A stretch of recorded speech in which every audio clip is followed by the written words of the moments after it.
Hey friends, thanks for joining me today. I had this idea to do a fragrance video focused on the most iconic fragrances and then my favorite versus the one that is the icon from both designer houses and niche houses. And so I would do them all in one video, except it would take too long. So we're going to focus on the designer ones today. These are designer houses I have experience with that I've tried a lot of different fragrances from. And so, just off the top of my head, not based on market research or actual numbers of sales or anything, just my two eyes, my observation of what has been maybe, at least in recent times, an iconic fragrance from the house, and then choosing the one that I would say, yeah, but try this one that is one that perhaps I truly love the most. I may love the icon too. So I think I have something like 15 to 18 designer houses to talk about in this video, and then we'll do the niche one in the future. And let me start really quickly with makeup of the day. Lipstick today is from the amazing Lisa Eldridge. And this is, I think she calls them her velvet line or something. The color is Velvet Dragon, Velvet Dragon. I mean, it seems to be like the color of the season for me. Like I'm loving these sort of reddy, orangey, fiery colors. What I love a lot about Lisa Eldridge's lipstick formulation is that it is very sort of velvety, as the name would imply, velvety, creamy on the lips, long lasting. It's thick without being overwhelming. And the lip liner that I have on, I'm not loving the texture of this, but I do love the tone. It's from Juvia's Place. They're luxe liners, and this one is called So Rare. So it's a nice sort of deeper brown neutral shade. So that's around just the edges of my lip to create a little bit of border. The texture of that lip liner is a tad waxy, but it goes on nicely and it fills in well. And for my eyeshadow, I have a combination of different things. So I can't really point out, one thing or the other. And the foundation that I have on is the Dior like foundation stick in the color 3.5 neutral. So let's kick off with Yves Saint Laurent YSL. Maybe there's no denying that one of the more popular, iconic fragrances of recent times for the house has been Libre and maybe the entire line of Libre flankers. But definitely when the original Libre came out, people went crazy over this scent. It is quite a beautiful lavender, vanilla. I feel like there's also citrus in the fragrance, and I forget what else. It was a little much for me. I thought it was beautiful, but it was one of those fragrances that I felt wore me instead of me wearing it. I have since enjoyed some of the flankers and still own a couple of those, but I have to say the fragrance from YSL that I would say you should try out, that I think is perhaps my current favorite, is Black Opium Le Parfum. So this is one that is vanilla on top of vanilla on top of vanilla. It has a little bit of the original Black Opium DNA and that it has a tiny hint of floral something or other, like a floral sweetness to it, and it has a hint of coffee, but the primary player here is vanilla, vanilla, vanilla. And it's a deep, luscious, sensual, very, very sexy vanilla that lasts quite a long time. So, this is a fantastic fragrance. Even if you're not a vanilla lover, but you like sophisticated scents, you may want to get your nose on this and see what you think. Even if you're not a black opium lover, you may want to try this anyway. It is just divine. So beautiful, very rich and opulent, and you feel completely put together and sexy with this fragrance on. Let me go next to Lancome, and I think we could all agree that perhaps the most iconic one and definitely the most popular one from the house has been La Vie est Belle, which is one of those like floral patchouli fragrances. And I believe there's vanilla in that one as well that is strong. Some people find it a little too mature, too cloying, a little matronly. I happen to enjoy it and think it's pretty. I don't have the original. The one that I would say try to check out is actually La Vie est Belle Intensement. This one has a raspberry note at the top, heliotrope in the middle, and it's got the rest of the sort of La Vie Belle DNA very dialed back. I like that this smells a little almost like doughy bready, as well as a little fruity, soft, delicate, a lot of vanilla wrapping around, very cozy, very warm. Another sort of matronly scent, but I don't find this to have the same sort of cloying degree that the original La Vie Belle does. And I say that with respect because I think the original is beautiful as well. There's something softer, more demure and delicate about this Intensament flanker that is fantastic. So this would be my top choice to try out.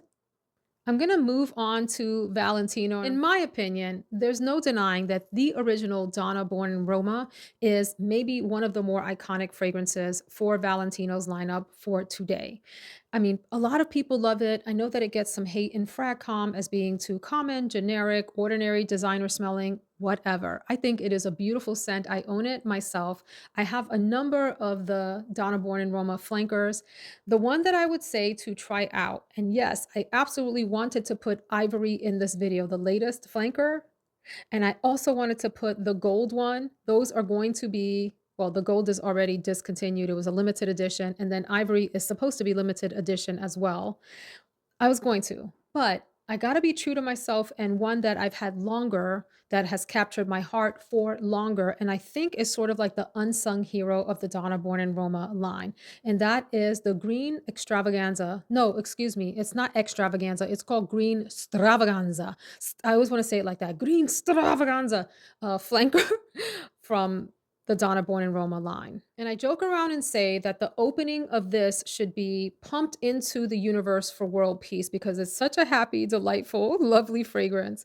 There's a tea note at the top, jasmine as the middle note, and vanilla as the base note. I don't pick up a whole lot of the tea, but I do pick up this happy, warm, intoxicating, like your best friend and you are having the best day of your life, laughing and frolicking and playing in an amusement park or something. That's what this fragrance smells like to me. It's comfortable, it's happy, it's fun, it's joyful, it's delightful. It just puts a smile on my face. The combination of the florals and the vanilla in here are so beautiful. The opening is super bright, almost like it has a little citrus in it, and then it settles down into this floral vanilla fragrance that just doesn't stop, and it's so beautiful and fun, like the best day of your life. So green extravaganza would be my personal pick from Valentino. Then a house that people just love to hate and I hate to love because it's so dang expensive, but there's no denying that there's so many beautiful ones. I have a bunch from the house and it was really hard to pick. I'm talking about Tom Ford, and I tried not to go to like the privé lines or the private lines from these different houses. I tried to just look at the ones that are available and out on the market for the most part right now. It was hard with Tom Ford because my favorite is the private line. My favorites are among the private line. I would say one of the more popular fragrances is Soleil Blanc, and this is the Eau de Parfum.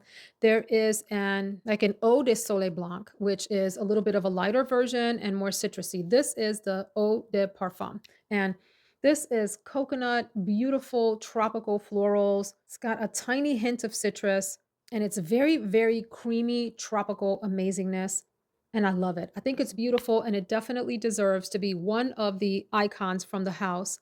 But to me, the unsung hero is one that has been a favorite of mine for a long time, and that is Soleil Neige Eau de Parfum. Now, I am filming this the day after Black Friday, so it's the Saturday after Black Friday. Yours truly has been shopping her butt off, okay? I've been on every site that has had a sale to see what I want. And I am seriously considering picking up the newer flanker that is just the Parfum. So it's Soleil Neige Parfum. I have tried it and it's beautiful and it's so stinking expensive. So I've been scouring the internet to see where I can get it on sale. I don't see it in US retailers anymore, and I think I've only seen it at Harrods. So I'm going to have to go and see if Harrods has a sale tonight. But anyway, the Soleil Neige one, the original Eau de Parfum, is one of my go-to fragrances when I want to smell happy, youthful, fun, carefree yet feminine and put together and absolutely gorgeous. It's citrus and a soft white floral and a vanilla base. And it is everything amazing that perfume can be. It's such a beautiful balance between bright and light, little substantial, some comfort notes, some mature notes, feminine florals. It is a masterpiece, in my opinion. I have worn this to work events and is one of my more complimented fragrances. Like, this is one where people will come across a table and say, "You smell really lovely." I don't get that a lot with a number of the gorgeous fragrances that I wear, but this one has gotten compliments. It's so beautiful. It feels like happiness coming through the branches of a winter forest. Soleil Neige means sun on snow, which is interesting that this is touted as like a winter fragrance. Yes, you can wear this in the winter and be absolutely gorgeous. You can also wear this any time of year. Very versatile, easygoing fragrance. Fantastic. Lots and lots from the Tom Ford line to choose from. So that was a tough choice. So then I forgot to bring the fragrance in here for the next one. Sorry, but it's Marc Jacobs. So one of the iconic fragrances from Marc Jacobs is Daisy, which has had 9,486 flankers. But the original daisy is quite beautiful. It's described as floral, ozonic, powdery, clean, very clean, powdery, floral fragrance. I think it is beautiful. It's won many awards. I enjoy smelling it on family members. It's a popular one among my family members. But the fragrance that I probably would choose out of all of them, this will surprise people, but it's the perfect but the eau de toilette flanker, the eau de toilette flanker. I think all of the Perfect line are beautiful, including the new one, the one in the purple bottle, fan freaking tastic fragrance. But there's something about this Perfect EDT that is right up my alley these days. It's fresh, it's clean, it smells a little bit like soapy, creamy out of the shower, beautiful fresh smell with a touch of woodiness in the base. And I really appreciate its simplicity, its everyday nature. It's like a go-to fragrance where you know you're gonna smell lovely and clean and never offend anyone, and will be perfect for all occasions. Really beautiful, light, clean, nearly soapy, slightly woody fragrance. Definite must try if you're into those kinds of notes. So then we'll go next to Gucci, and this was a hard one to talk about, like, what's iconic. I mean, you could go with Gucci Rush, but that was like a back in the day icon. I would say in more current times, anything from the Gucci Flora line is probably the more iconic choice. There's a bunch of these. My personal favorite is this gorgeous orchid one, which smells, oh my gosh, it's so pretty. Vanillic, ozonic, fresh, slightly floral, beautiful, airy, light, easygoing fragrance. Some people pick up a banana note. Gorgeous gardenia is a popular one. I think there's a gorgeous magnolia. Any of them are really very popular right now, very sort of iconic in the moment. I have to say that maybe my favorite from Gucci at the moment is this one that rarely anyone talks about anymore. This is Gucci Bamboo, the Eau de Parfum version. I fell in love with this after hearing Tammy Roxanne, hey girl, hey, talk about this fragrance in a way that was so appealing to me. I thought I better go try that again. I've tried the EDT, the Eau de Toilette, the Parfum version. The Parfum version is it. It's got this like floral, slightly soapy, creamy nature with this sandalwood base that I just think is fresh and amazing. It smells like very expensive shampoo in some ways with a creamy undertone, and I appreciate it, and it's never a wrong choice. Like, this is one of those fragrances that crosses occasions. You can wear this special occasion if you want it to be sort of unassuming, but like classically clean, fresh, slightly deep and beautiful smelling, or you could wear this day to day. It's really versatile that way. And it's just lovely. And I appreciate the unique bottle for this with the bamboo motif on it. This is a gem. Then Hermes. So again, they have a very expensive, like upper echelon line that will be like a whole car payment. And for some folks, it'll be like a whole house payment. Okay. Those are super expensive fragrances. I would say that Twilly is maybe the more iconic one of current times. That sort of gingery, zesty fragrance with the little bowler's hat on it. Super duper cute bottle. However, a more recent release, my personal favorite currently is Barenia. Barenia. I haven't tried the intense version, or have I? Because there was a flanker that came out. Y'all, I try so many fragrances. Sometimes I forget what I have tried, but this one, ooh, I think this is a fragrance that for some of you would probably smell like beer or maybe like fermented wine or something. This is mostly woody and patchouli. Key notes here are a berry note at the top, some citrus, there's a floral heart to it, and then there's a woody patchouli base. It's got like this beautiful old school flair with a modern touch. It's like Hollywood glam meets like Angelina Jolie or Jennifer Aniston's kind of like individual, carefree, devil may care kind of spirit. It is beautiful. This is a Devil Wears Prada kind of fragrance. It's the boss babe type of scent, projecting, commanding, original, unique, in a sea of fragrances that feel like they smell the same. Hermes came to win with this one. This is unique and different and quite a statement maker. Absolutely gorgeous scent. Then we go to Prada. And, in my opinion, I would say Prada Paradoxe is the iconic one from the house right now. It is one of the more popular fragrances around the world. Many people own it who are fragrance lovers or one of the flankers of Prada Paradoxe. It's lovely. It is deeply like floral, warm, vanillic, has a touch of citrus, and it just feels like a mother's hug or a sophisticated mother's scent. Like beautiful, beautiful scent, and I give it its props. I never picked it up because I don't love the bottle. I know that's so petty, but the way that the bottle sits on its side just bothers me. Maybe one day I'll get over that and grab a bottle of it. It's beautiful. I gotta tell you though, for my personal aesthetic and taste and interest right now, I gotta give it up to Product Candy. The flankers are gorgeous as well, but this was the one that kicked it off with this weird bottle where the atomizer is in the little spaceship part at the top. It's like a UFO that you depress. You can see that I'm loving this fragrance. It's a beautiful, soft, like musky skin scent with a hint of caramel. A lot of people say they smell a lot of caramel in this.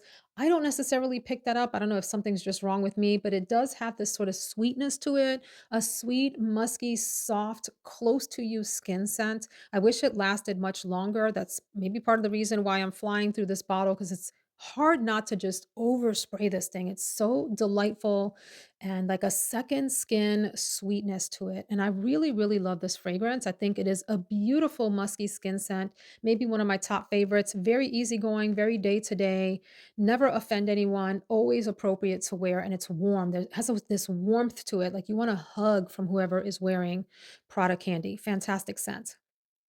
Then we go to Burberry, and I don't have this next fragrance, but I certainly have smelled it quite a lot, and that's Burberry Her. A lot of people say this smells like a strawberry scent or some kind of fruity, musky scent. And some people even pick up a little bit of a milkshake nature to this one. There is one that is in the opaque bottle. Is it Burberry Her Intense? I forget. But that one smells even more like creamy, milky.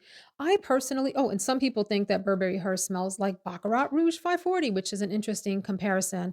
I personally, didn't love this fragrance, Burberry Her. I think it smells great on other people, but it's one of those scents, there's something about it when I wear it that this doesn't feel like me. It doesn't feel like a me scent. However, this next fragrance, I could put Burberry Goddess here as like a choice from this house, but I have to tell you about one that's actually in my son's room. I meant to bring it in here and I forgot. I'm so sorry. It's called the Burberry Hero, and I want to say it's the Parfum version. I will put it up on the screen. I have to go look in his room. It's the more opaque bottle. And I would ignore what it says on Fragrantica that it smells like and just listen to me. This feels like it has a vanilla base to it, even though that's not part of the note structure. And it feels like it is very unisex, maybe even having some feminine touches to it. My son wears it, and I can't help but think, my gosh, you smell so pleasant and like so huggable. I want to give him a hug.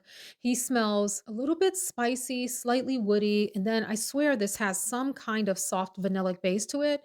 And I thought to myself, gosh, this is a very mass appealing scent. I realize it's marketed toward men, but it's one that ladies, if you like that kind of scent, like think vanillic, slightly spicy in a warm, cuddly way, a little bit of woodiness, a lot of depth. Like it's a very warm fragrance. It reminds me somewhat of some of the aspects of Vanille Fatale from Tom Ford, those kinds of scents that have that sort of like hug in a bottle, like the kind of scent you would wear under a warm, thick sweater and feel cuddly and lovable and huggable. It's one of those kinds of scents. So I'll put the name up here on the screen. And listen, ladies, next time you are in Ulta, Macy's, whatever, one of those places, spray this on and see what you think, even though it's marketed toward men. Gentlemen, this is one that's going to smell amazing on you. Trust me on this. I think it's fantastic.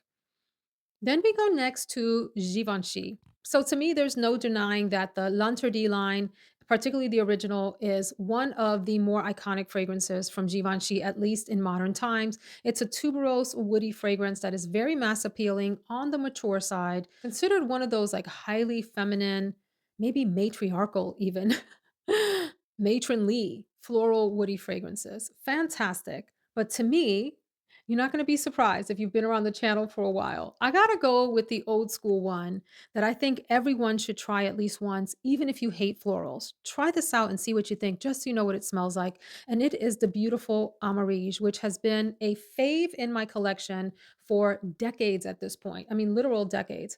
Oh my gosh, such a beautiful, warm, enveloping combination of white and yellow florals with this gorgeous, like ambery golden infusion into it and a woody base. This is magnificence in a bottle. I can't get enough of this. The more that a bottle of this matures, the even better that it smells. Can be very cloying, very overwhelming. One to spray lightly. It's weird that this is an eau de toilette because it is like all encompassing. You spray this on and it is a powerhouse. Beautiful, grown up, super sexy. This it has just this beautiful golden warmth to it that is so hard to describe while not being suffocating. Like it gets right up there, but not quite. It's kind of like it runs up on you like, I'm gonna get you, but it never actually throws the punch, that kind of thing. It's intoxicating. Absolutely feminine, powerhouse bomb of a fragrance. Amarige, gorgeous. Bombshell, bombshell. Then on to Estee Lauder. I think that Beautiful, the fragrance called Beautiful, is maybe one of its best sellers. The original Beautiful, which is considered floral, like a white floral, has some aromatic touches, some woodiness, some greenness. It's really like an old school beautiful scent. But I have a different old school scent from Estee Lauder that I particularly have loved for a while. And this is like bottle, I don't know what, five, six, seven, something like that. It's sitting on my top shelf with my other vintage scents. It does smell dated, but I cannot help but love it, and that is Estee Lauder's Pleasures. This brings me such happy memories of college. This is when this became popular, and it is such a happy floral scent that is so unique and hard to describe. Main accords, floral, white floral in particular, fresh is considered a fresh scent. There are green notes, freesia, tuberose, lily of the valley, lilac, lily, jasmine. It's like every flower under the sun. Musk in the base and sandalwood stand out to me. There's patchouli and cedar as well, but I don't really pick those up. There's something so classically beautiful and fun and floral and fresh and delightful about this. And at the same time, it's a bit of a powerhouse. Like this is one of those scents you put on and you know that person is wearing pleasures if you've smelled it before. It's such a unique scent. I haven't to this day smelled anything that smells quite like the original Estee Lauder's pleasure. So this is my choice. I'll go next to Viktor and Rolf. There's no denying that the original Flower Bomb fragrance is its most iconic scent. Beautiful tea, patchouli, floral. I think it has a little bit of musk as well. Very unique scent. You know flower bomb when you smell it, but I have to go with a newer fragrance as my favorite from the line, and that is the Extreme Flanker. The primary difference between this flanker, the extreme, and this cute blush pink bottle is that this has a raspberry note as part of the opening that sticks around for a bit, but for me, the major difference is this has a very pronounced, beautiful feminine vanilla, and it is a man killer. This is a gorgeous fragrance. My husband loves this on me. Raspberry, rose, jasmine, orange blossom, and vanilla bean in particular in the base. I do think it has a touch of smokiness and a touch of patchouli, just enough to like give it some intrigue, some depth, some darkness. But man, what a gorgeous, beautiful, another one that's really highly feminine. Lots and lots of sex appeal here. I mean, this is one of those knock 'em dead fragrances where you dress up, you've got your heels on, you've got your tight form-fitting dress, and you walk by and flip your hair so that you're like leaving behind a trail of feminine wiles. That is Flower Bomb Extreme. We joke around in this house that this is the baby maker fragrance. I am way beyond baby making years. The factory's closed here, okay? But if I were in my mothering years, this might do the job, okay? Then we go to Dolce and Gabbana. Don't even try it. We all know that light blue is the iconic fragrance from Dolce and Banana. Dolce and Banana. Dolce and Gabbana.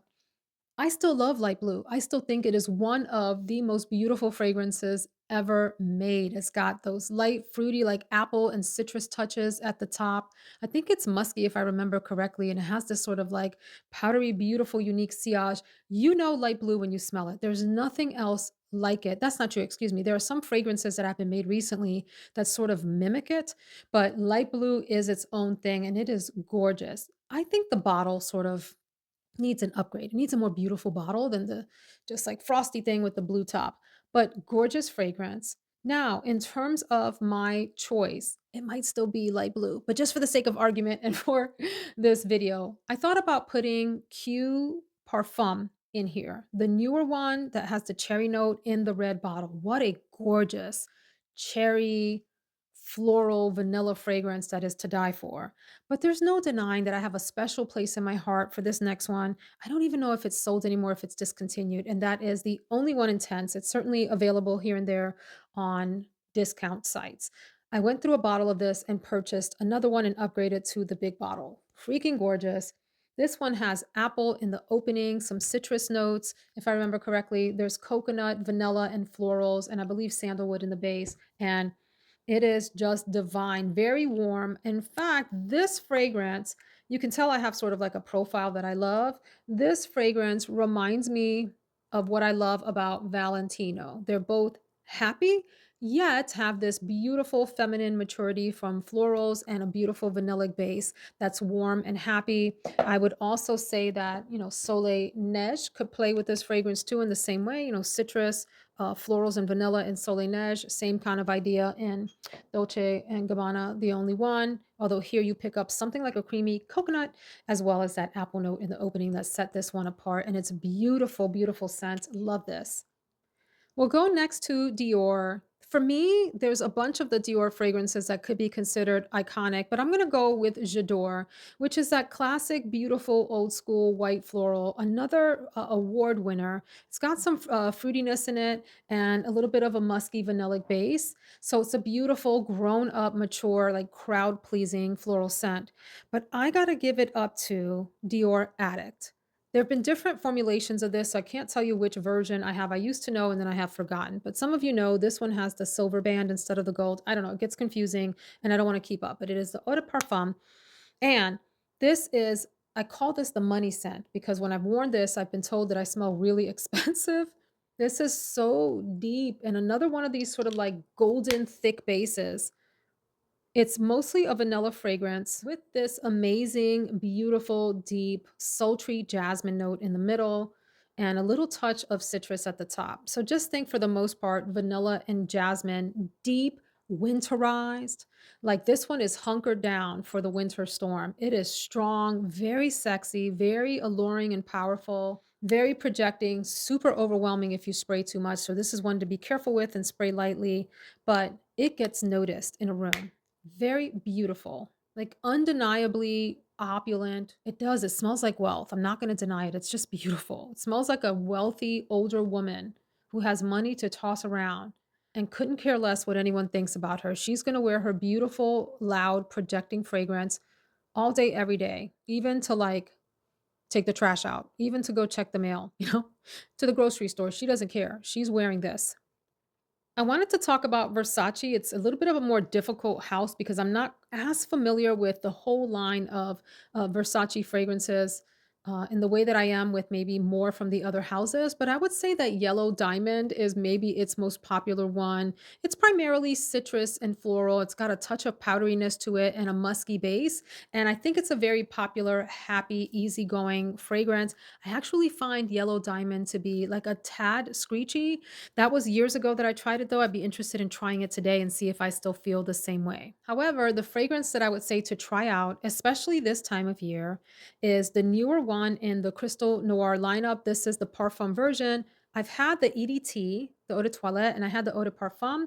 Both very enjoyable. Ended up selling both of these. And when I smelled this recently, I knew I had to have a bottle. You know what this is reminding me of? It just hit me. It gives me a little bit of Gris Charnel, the extrait version. This one is maybe a little bit more spicy and sandalwoody than that one is, and I don't get a fig note in here like that, but it's got sort of like the same DNA if you have tried that. This is deeply woody, sensual, touches of amber and spices. It's interesting when you look at the notes, there's spices, pink pepper, black currant at the top, caramel tuberose, lily of the valley in the middle. I mean, are there some florals? Yes. Do I pick up something caramelly? Not necessarily, but the base of this is what comes through for me. That amber, vanilla, sandalwood. There's also akigala wood and orchid, but I would say that amber, vanilla, and sandalwood and some spicy touches are the star of this show, and it is glorious for colder weather. Beautiful scent. Warm, a little bit mysterious, enveloping. I really, really like it. There are probably a few other houses that I could talk about, but I'm going to end with talking about one of the more iconic houses, period, and that is Chanel. So I don't own a lot of the private line of Chanel. They're very expensive fragrances. I've tried a bunch. I'm interested in a number of them, but I've hesitated because of those price tags. So there's no denying that the most iconic fragrance is number 5. However, I would also say, like in modern times, the most worn one, if you want to call that the most iconic, is Coco Mademoiselle. It seems like some days it seems like every woman owns a bottle of Coco Mademoiselle. I can't wear that fragrance, although I appreciate its beauty very much. It's one that's super popular in my family. I associate it with many of my matriarchal figures, like my aunts and older cousins have worn Coco Mademoiselle for many years. The fragrance is citrus and woods and patchouli for the most part. It's a tad overwhelming for me. Like it's one of those fragrances that wears me instead of me wearing it. But I think it's beautiful. I'm going to choose a different one. And this is one that's also sitting on my vintage shelf. You have to be in the mood to wear this, but gosh, is it a glorious scent. And that is Coco, the Eau de Toilette version, not the Eau de Parfum, which is beautiful, but a tiny bit dated for me. I have owned that fragrance. I'm trying to think, do I still own it or did I sell it? I don't remember. Anyway, it's a little on the dated side. So that is one that I would have to be in the mood to wear. This one is also one you have to be in the mood to wear, but it's a little bit more tolerable, if you will, or easygoing or palatable or something than the regular cocoa. So this is one of those ambery, spicy masterpieces from the house. In fact, I think it's a beautiful one for this time of year.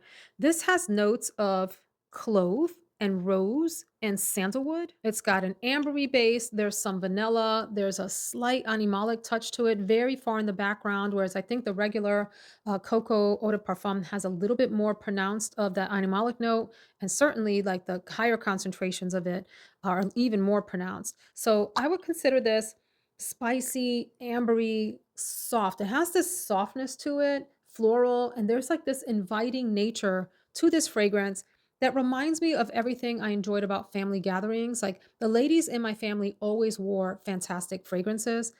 Like even Coco Mademoiselle, I love to come into a room and smell it on other people and give people a hug when they were wearing it. This is that fragrance that also reminds me of warm, motherly hugs on the nights of the year where you were on your best behavior and wearing your finest outfits, like your finest threads. This is like the fragrance that you would wear to the wedding or to the baptism or to midnight mass or to that special family dinner when you wanted to impress people and smell wealthy. You wanted to smell like you had your entire life together and maybe you were a little rich too, even though people knew you weren't. So that's Coco Eau de Toilette. Absolutely fantastic fragrance. Definitely one of those like acquired taste type of scents. That is my lineup today. I plan to do the same thing with some of my favorite niche houses. Let me know what you think about this kind of video. And I would also be curious to hear from you when you think about these houses, what to you is the most iconic scent? And despite that, what's one that you would tell people to go try out because you like it the most? Let us know the house and the two choices below, the most iconic and your favorite. Thanks so much for hanging out with me. Take care. See you in the next video.